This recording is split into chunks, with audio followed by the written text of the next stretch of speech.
चलिए इस चीज को और अच्छे से समझते हैं। अलग अलग लोगों ने अलग अलग तरह की थ्योरीज दी है।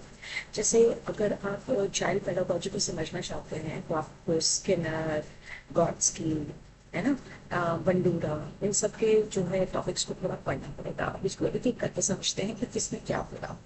जैसे अगर बात होती है गॉड्स्की की, तो वो सोशियो कल्चरल थ्योरी को बात करते हैं।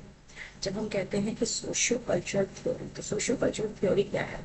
It is basically a zone of proximal development. Proximal development का मतलब होता है कि बच्चा क्या कर सकता है। थोड़ी सी अगर हेल्प दे दी जाए तो बच्चा क्या क्या कर सकता है।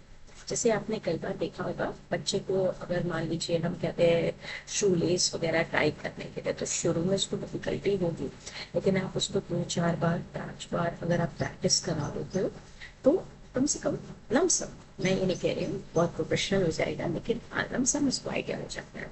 इसको हम कहते हैं स्कैफोल्डिंग। स्कैफोल्डिंग का मतलब आपने कई बार देखा होगा बच्चे को हाथ पकड़ कर लिखवाया जाता है।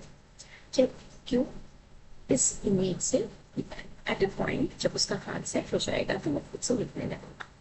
तो स्कैफोल्डिंग भी यही कहता है कि जहाँ पे आपने थोड़ा सा हेल्प किया एज अ पीयर और एज अ टीचर और एज अ पेरेंट, लेकिन the point is this temporary help, okay, and after that the child is capable of doing that task.